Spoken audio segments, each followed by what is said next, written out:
होके निराश मत बैठिए, होके निराश मत बैठिए, मन को अपने मार, पा लेती है मंजिल भी चींटियाँ गिर गिर कर बार बार, गिर गिर कर बार बार। दोस्तों, हमें कभी भी अपने मन से निराश नहीं होना है। हमें यह नहीं सोचना है कि हम यह कार्य नहीं कर सकते। जिस प्रकार एक छोटी सी चींटी बार बार गिरने के बाद भी अपने लक्ष्य से विचलित नहीं होती, ठीक उसी प्रकार हमें भी छोटी छोटी प्रॉब्लम मुसीबतों से घबराकर हमें अपने लक्ष्य से विचलित नहीं होना है।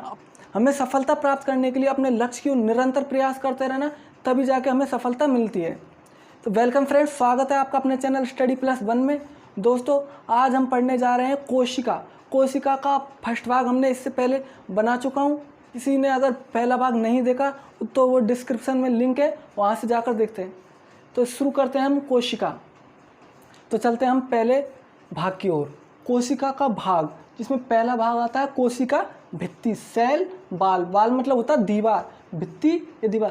कोशिका की ऐसी दीवार, जैसे कोशिका है, कोशिका की दीवार चारों तरफ की जो होती है वो होती है दीवार। कोशिका की दीवार क्या कह रहे हैं? कोशिका भित्ति, यह पादप कोशिकाओं में पाई जाती है। सबसे पहले कि कोशिका भित्ति कहाँ पाई जाती है? तो कोशिका भित्ति केवल पादपों में पाई जाती है। यह पादप कोशिकाओं का बाहरी आवरण होता है। जो पादप कोशिका है उसका बाहरी आवरण क्या होता है? कोशिका भित्ति। पादप कोशिकाओं का बाहरी आवरण कोशिका भित्ति, यह पादप कोशिकाओं का बाहरी आवरण होता है। यह सेलुलोज से मिलकर बनी होती है। जो पादप कोशिका है, कोशिका भित्ति है, वो सेलुलोज से मिलकर बनी होती है। सेलुलोज एक प्रकार का पॉलीसेकेराइड होता है, जिससे हम कागज़ वगैरह बनाते हैं। नोटों में भी सेलुलोज का, पॉलीसेकेराइड का उपयोग होता है। यह पादप कोशिका को सुरक्षा प्रदान करती है, अर्थात यह बाहर से आने वाले हानिकारक जीवाणु को नष्ट करने का कार्य भी कौन करती है? कोशिका भित्ति। अब हम चलते हैं दूसरे भाग की ओर। दूसरा भाग होता है कोशिका झिल्ली। कोशिका झिल्ली, यह पादप तथा जंतु दोनों कोशिकाओं में पाया जाता है। जो कोशिका झिल्ली होती है पादप कोशिकाओं में भी पाई जाती है तथा जंतु कोशिकाओं में भी पाई जाती है। यह पादप कोशिकाओं का तो आंतरिक भाग होता है। जो पादप कोशिका होती है उसमें जो आंतरिक भाग होता है उसे कहते हैं कोशिका झिल्ली। कोशिका झिल्ली, यह पादप कोशिकाओं का तो आंतरिक भाग होता है, लेकिन जंतु कोशिकाओं का यह बाहरी आवरण होता है। जो जंतु कोशिका होती है उसमें क्या पाया जाता है? बाहरी आवरण क्या होता है? कोशिका झिल्ली। ये पादप कोशिकाओं का तो आंतरिक आवरण तथा जंतु कोशिकाओं का बाहरी आवरण होता है। यह फास्फोलिपिड से मिलकर बनी होती है। जो कोशिका झिल्ली है उसका निर्माण फास्फोलिपिड से मिलकर होता है। नेक्स्ट चलते हैं हम केंद्रक या न्यूक्लियस पे। केंद्रक, यह कोशिका का सबसे बड़ा भाग माना जाता है। केंद्रक होता है जो कोशिका का सबसे बड़ा भाग होता है। इसकी खोज रॉबर्ट ब्राउन नाम के एक वैज्ञानिक ने की। सबसे पहले आता है कोशिका की खोज किसने की? रॉबर्ट हुक ने। लेकिन आता है केंद्रक की खोज किसने की? तो आता है रॉबर्ट ब्राउन। यह कोशिका के अंदर का सबसे बड़ा भाग होता है। जो केंद्रक होता है, न्यूक्लियस होता है, जो कोशिका के अंदर का सबसे बड़ा भाग अगर पूछे तो वो क्या कहलाएगा? केंद्रक। केंद्रक कोशिका के अंदर का सबसे बड़ा भाग होता है। इसे कोशिका का मैनेजर या दिमाग भी कहते हैं। नेक्स्ट क्वेश्चन आता है हमारा कि कोशिका का निम्न में से दिमाग है या मैनेजर है, तो वो क्या कहलाएगा? केंद्रक। केंद्रक को ही कोशिका का मैनेजर या दिमाग कहते हैं। नेक्स्ट आता है कोशिका, इसमें दो प्रकार के न्यूक्लिक अम्ल होते हैं। पहला आता है आरएनए, दूसरा आता है डीएनए। आरएनए तथा डीएनए, इनके बारे में हम अब विस्तार से चर्चा करेंगे। डीएनए का पूरा नाम होता है डीऑक्सीराइबोज न्यूक्लिक अम्ल तथा आरएनए का पूरा नाम होता है राइबोज न्यूक्लिक अम्ल। नेक्स्ट चलते हैं हम केंद्रक की ओर। केंद्रक में डीएनए तथा आरएनए। डीएनए का जो पूरा नाम होता है डीऑक्सीराइबोज न्यूक्लिक अम्ल तथा आरएनए का पूरा नाम आ जाए तो राइबोज न्यूक्लिक अम्ल। अगर डीएनए का पूरा नाम पूछे तो डीऑक्सीराइबोज न्यूक्लिक अम्ल, और आरएनए का पूछे तो डीऑक्सी को हटा देना है, राइबोज न्यूक्लिक अम्ल। डीएनए का जो मॉडल दिया था वो दो वैज्ञानिकों ने दिया था, बाटसन एवं क्रिक ने, तथा आरएनए का मॉडल दिया था फ्रेडरिक मिशन नामक वैज्ञानिक ने।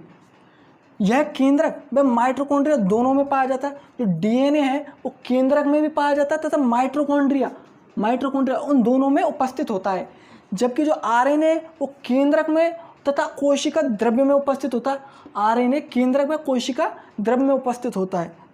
इसकी द्विकुंडलीय संरचना होती है और आरएनए की एक कुंडलीय संरचना होती है। द्विकुंडलीय संरचना मतलब जैसे डीएनए, तो इसकी जो संरचना वो कैसी होगी, द्विकुंडलित। जबकि आरएनए की संरचना होती है एक कुंडलित संरचना। चौथा आता है हमारा गुणसूत्र या क्रोमोसोम। गुणसूत्र या क्रोमोसोम। गुणसूत्र सबसे पहले कहाँ पर लगे होते हैं? गुणसूत्र हमेशा डीएनए पर लगे होते हैं। जो गुणसूत्र पाए जाते हैं वो डीएनए पर पाए जाते हैं। गुणसूत्र हमेशा जोड़े में पाए जाते हैं। जब भी कोई गुणसूत्र पाया जाएगा तो वो जोड़े में ही पाया जाएगा, कभी भी एक अकेला गुणसूत्र नहीं पाया जाता। गुणसूत्र हमेशा किस में पाए जाएंगे? पेयर्स में या जोड़े में।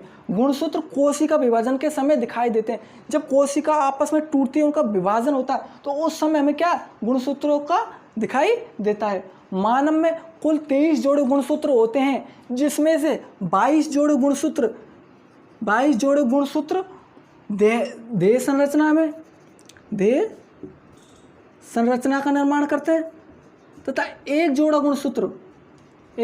गुणसूत्र होता है, एक जोड़ा गुणसूत्र लैंगिक संरचना का निर्माण करता है। लैंगिक संरचना अर्थात 22 जोड़े गुणसूत्र सभी में समान होंगे, लड़का हो या लड़की। 22 जोड़े गुणसूत्र तो सब में समान होंगे, लेकिन एक जोड़ा गुणसूत्र पाया जाता है एक्स वाई गुणसूत्र। 22 जोड़े तो सब में समान होंगे, एक जोड़ा एक्स वाई गुणसूत्र पाया जाता है। जिसमें वाई गुणसूत्र पाया जाता है वो लड़का होता है, जिसमें एक्स एक्स गुणसूत्र पाया जाते हैं वो लड़की होती है। बात करें हम मच्छर की, तो मच्छर में गुणसूत्रों की संख्या कितनी होती है? तो मच्छर में जो गुणसूत्र पाए जाते हैं वो 6 जोड़ी गुणसूत्र पाए जाते हैं। मच्छर में गुणसूत्रों की संख्या होती है 6 जोड़ी, अर्थात 12 गुणसूत्र पाए जाते हैं। अगर हम बात करें कि सबसे ज़्यादा गुणसूत्रों की संख्या किस में पाई जाती है, तो सबसे ज़्यादा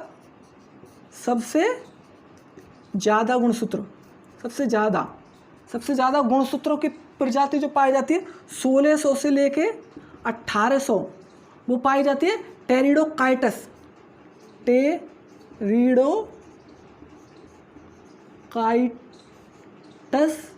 प्रजाति में सबसे ज़्यादा गुणसूत्रों की संख्या पाई जाती है। अगर क्वेश्चन आ जाए कि निम्न में से सबसे ज़्यादा गुणसूत्रों की संख्या किस में पाई जाती है, तो टेरिडोकाइटस प्रजाति में पाई जाती है। कितने पाई जाती है? 1600 से 1800। अगर पूछे कि सबसे कम गुणसूत्रों की संख्या किस में पाई जाती है, सबसे कम गुणसूत्रों की संख्या पाई जाती है एस्केरिस प्रजाति में। एस्केरिस में गुणसूत्रों की संख्या पाई जाती है मात्र 2। सबसे ज़्यादा गुणसूत्र आ जाए तो टेरिडोकाइटस प्रजाति में, और सबसे कम गुणसूत्र आ जाए तो एस्केरिस में। एस्केरिस प्रजाति में सबसे कम गुणसूत्रों की संख्या पाई जाती है 2। अगर बात करें मच्छर में तो 6 जोड़ी। अगर बात करें हम के चिंपैंजी में तो 24 जोड़ी या 48 गुणसूत्र। नेक्स्ट आता है हमारा 5वां जीन के जो खोजकर्ता माने जाते हैं वो माने जाते हैं जोहानसन। जीन का अध्ययन आनुवांशिक विज्ञान में किया जाता है तथा आनुवांशिकता के जनक ग्रेगर जोहान मेंडल को माना जाता है, जिन्होंने मटर के पौधे पर अपने प्रयोग किए थे। नेक्स्ट आता है हमारा 6वां माइटोकॉन्ड्रिया के जो खोजकर्ता हैं वो कहे जाते हैं अल्टमैन। अगर क्वेश्चन आता है माइटोकॉन्ड्रिया के खोजकर्ता कौन है, तो माइटोकॉन्ड्रिया के खोजकर्ता अल्टमैन। तथा क्वेश्चन आ जाता है कि माइटोकॉन्ड्रिया शब्द किसने दिया, तो उसके नामकरण करता आएगा बेंडा। माइटोकॉन्ड्रिया के खोजकर्ता तो अल्टमैन है, तथा नामकरण करता पूछा जाए तो उसका नाम आता है बेंडा। यह कोशिका का दूसरा सबसे बड़ा भाग होता है। कोशिका का सबसे बड़ा भाग तो केंद्रक माना जाता है। अगर यूँ पूछे कोशिका का दूसरा सबसे बड़ा भाग कौन सा है, तो वो होता है माइटोकॉन्ड्रिया। श्वसन की क्रिया माइटोकॉन्ड्रिया में संपन्न होती है। जो श्वसन की प्रक्रिया हम करते हैं वो माइटोकॉन्ड्रिया में जाकर संपन्न होती है। माइटोकॉन्ड्रिया में जब श्वसन की प्रक्रिया संपन्न होती है तो उसमें ऊर्जा का जो अणु है एटीपी के रूप में मुक्त होता है। माइटोकॉन्ड्रिया में ऊर्जा का उत्पादन एटीपी के रूप में होता है, और ये एटीपी के रूप में जो ऊर्जा प्राप्त होती है उसे, इसी कारण हम माइटोकॉन्ड्रिया को कोशिका का शक्तिगृह या पावर हाउस भी कहते हैं। माइटोकॉन्ड्रिया में ऊर्जा का उत्पादन एटीपी के रूप में होता है। जब ऊर्जा का उत्पादन एटीपी के रूप में होता है तो इस ऊर्जा के कारण ही माइटोकॉन्ड्रिया को कोशिका का शक्तिगृह या पावर हाउस भी कहते हैं। एटीपी का मानव शरीर की जैविक मुद्रा भी कहा जाता है। क्वेश्चन आता है मानव शरीर की जैविक मुद्रा किसे कहा जाता है, तो एटीपी। एटीपी का पूरा नाम होता है, एटीपी का पूरा नाम, एटीपी का पूरा नाम adenosine triphosphate, adenosine triphosphate. ATP का पूरा नाम होता है एडिनोसिन ट्राइफॉस्फेट।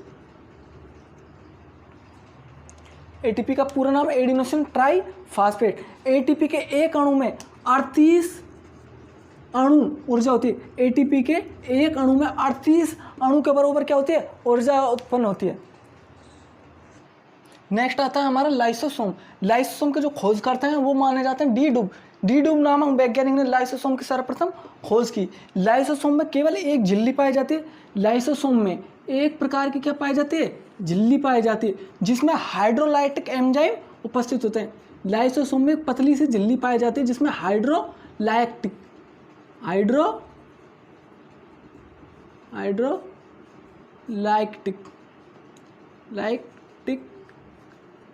हाइड्रोलाइटिक अम्ल पाए जाते हैं। लाइसोसोम में पतली सी झिल्ली होती है, ये क्या कहलाती है, लाइसोसोम। लाइसोसोम में पतली झिल्ली होती है जिसमें हाइड्रोलाइटिक एंजाइम पाए जाते हैं।